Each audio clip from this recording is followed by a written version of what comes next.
세상을 살다 보면 정말 무서운 사람이 따로 있다는 걸 깨닫게 되는 순간이 많아요. 흔히 범죄자나 폭력배 같은 사람들을 가장 무서운 존재로 생각할 수 있지만 정작 우리를 가장 힘들고 어렵게 만드는 사람들은 의외로 가까운 곳에 있을 수도 있어요. 겉으로는 친절하고 따뜻한 척하지만 속으로는 자기 이익만을 챙기거나 남을 이용하려는 사람들이야말로 진짜 조심해야 할 대상이죠. 이 오디오북에서는 우리가 살면서 반드시 경계해야 할 세상에서 가장 무서운 사람들의 유형 10가지를 이야기해 볼까 해요. 그리고 그들을 어떻게 피하고 대처해야 하는지 해결책도 함께 고민해 보겠습니다. 자, 그럼 첫 번째 이야기부터 시작해 볼까요? 첫째, 내 편인 척하면서 등을 돌리는 사람. 살면서 가장 아픈 순간은 내가 믿고 의지했던 사람이 갑자기 돌아설 때예요. 특히 가까운 친구나 가족처럼 믿었던 사람이 변하는 순간은 배신감이 이루 말할 수 없죠. 예를 들어 한 친구는 늘 내 편을 들어주는 것 같았지만 정작 내가 어려운 상황에 처하자 모른 척하며 나를 외면했어요. 또 다른 경우로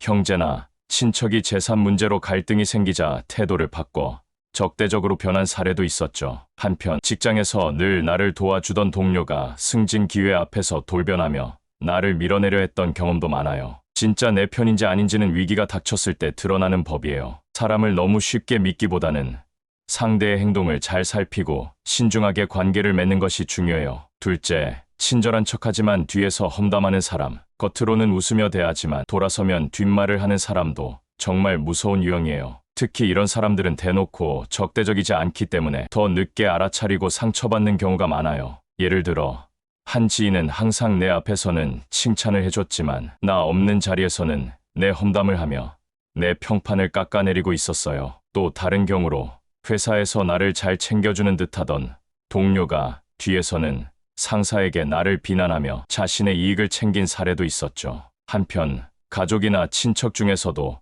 평소에는 좋은 말을 하다가도 뒤에서는 내 선택과 삶을 함부로 평가하는 경우도 있어요. 이런 사람을 피하려면 너무 쉽게 속마음을 내보이지 않는 것이 중요해요. 진짜 믿을 수 있는 사람과 아닌 사람을 구분하는 안목을 키워야 합니다. 셋째, 항상 남을 이용하려는 사람. 겉으로는 친절해 보이지만 사실은 자기 이익을 위해서만 사람을 대하는 사람이 있어요. 이런 사람들은 처음엔 도움을 주는 것처럼 행동하지만 결국 자신에게 유리한 방향으로만 상황을 몰고 갑니다. 예를 들어 한 친구는 처음에는 돈을 빌려달라고 하더니 갚을 때가 되면 온갖 핑계를 대며 차일피일 미루다가 결국 연락까지 끊어버렸어요. 또 다른 경우로 누군가는 늘 도움을 요청하지만 정작 내가 필요할 때는 전혀 응답하지 않는 이기적인 모습을 보이기도 하죠. 한편 직장에서 내 아이디어를 이용해 자기 공으로 돌리는 사람들도 정말 조심해야 해요. 이런 유형의 사람들에게는 처음부터 적절한 거리 두기가 중요합니다. 너무 쉽게 호의를 베풀지 말고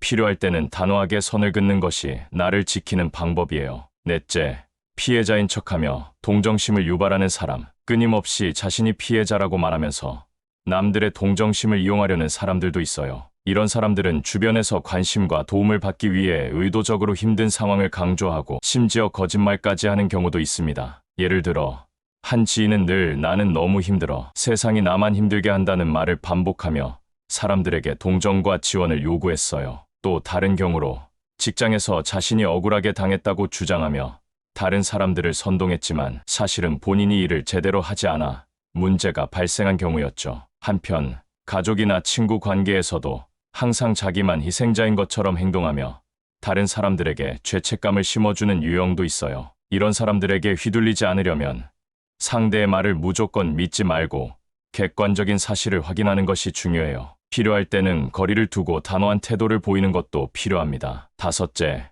경쟁심이 강해서 남을 끌어내리는 사람. 경쟁하는 것은 좋은 일이지만 지나치게 경쟁심이 강한 사람들은 다른 사람을 끌어내리면서까지 자신이 올라가려고 해요. 이런 사람들과 가까이 있으면 정작 내가 피해를 보게 됩니다. 예를 들어 한 동료는 팀 프로젝트를 할 때 일부러 내 실수를 부각시키면서 자기 실적만 강조하려 했어요. 또 다른 경우로 친구라고 생각했던 사람이 내 성공을 축하하는 척하면서 뒤에서는 시기와 질투로 험담을 늘어놓았죠. 한편 가족 내에서도 형제나 친척 간의 경쟁심이 심해지면 정작 가까운 관계가 망가지는 경우도 많아요. 이런 사람들에게 휘둘리지 않으려면 내 목표에 집중하고 필요할 때는 단호하게 맞서는 태도가 중요합니다. 그리고 지나치게 경쟁심이 강한 사람과는 거리를 두는 것이 정신건강에도 좋아요. 여섯째, 자기 잘못을 절대 인정하지 않는 사람. 누구나 실수를 할 수 있지만 중요한 것은 그 실수를 인정하고 책임지는 태도예요. 하지만 일부 사람들은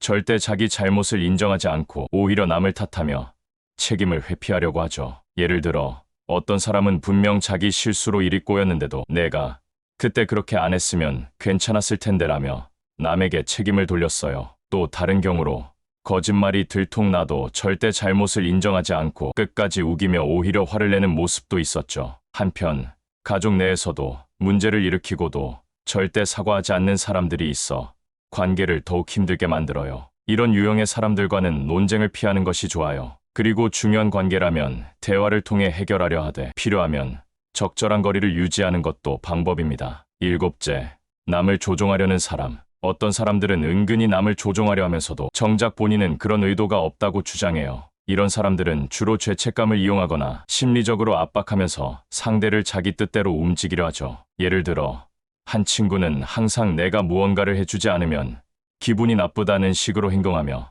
나를 조종하려 했어요. 또 다른 경우로 부모나 가족이 내가 널 어떻게 키웠는데라는 말을 하면서 자녀를 죄책감에 빠뜨려 본인의 뜻대로 움직이려는 경우도 있었죠. 한편 연인 관계에서도 감정을 이용해 상대를 통제하려는 사람들은 반드시 경계해야 해요. 이런 사람들에게 휘둘리지 않으려면 감정적인 거리를 유지하고 내가 주체적으로 선택할 수 있도록 해야 합니다. 필요하면 아니라고 말할 수 있는 용기도 필요해요. 여덟째, 약한 사람에게 강하고 강한 사람에게 약한 사람. 이런 사람들은 힘이 없는 사람에게는 함부로 대하면서도 강한 사람 앞에서는 한없이 비굴한 태도를 보입니다. 이런 모습은 인간관계를 왜곡시키고 신뢰를 무너뜨려요. 예를 들어 한 상사는 부하 직원들에게는 함부로 대하면서도 상사 앞에서는 한없이 공손한 모습을 보였어요. 또 다른 경우로 어떤 사람은 친구들에게는 무례하게 행동하면서도 권력 있는 사람 앞에서는 굽실거리며 비위를 맞추려 했죠. 한편 가족 내에서도 약한 가족 구성원에게만 화풀이하는 사람이 있어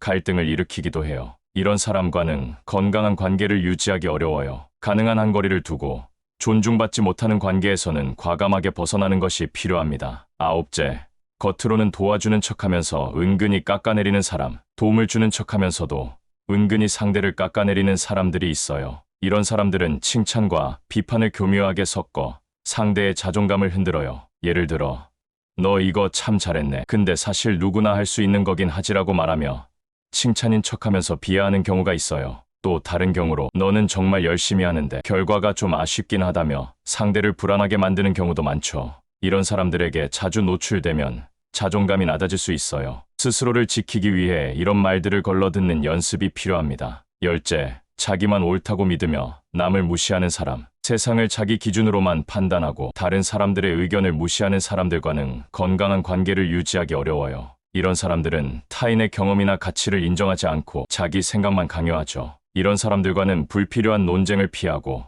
필요할 때는 단호하게 선을 긋는 것이 중요합니다. 오늘 우리는 살면서 반드시 조심해야 할 가장 무서운 사람들에 대해 이야기해봤어요. 믿었던 사람의 배신, 겉과 속이 다른 사람, 자기 이익만을 챙기는 사람 등 우리 주변에는 다양한 유형의 무서운 사람들이 존재해요. 하지만 중요한 것은 이런 사람들을 알아보고 미리 대비하는 거예요. 사람을 너무 쉽게 믿기보다는 신중하게 관계를 맺고 필요할 때는 단호하게 선을 긋는 것이 스스로를 보호하는 방법입니다. 세상을 살아가면서 믿을 만한 사람을 만나는 것도 중요하지만 더 중요한 것은 나를 지키는 법을 아는 거예요. 이 오디오북이 여러분이 인간관계를 맺고 살아가는데 조금이나마 도움이 되었기를 바랍니다. 끝까지 들어주셔서 감사합니다. 도움이 되셨다면 구독, 좋아요, 알림 설정 꼭 부탁드릴게요.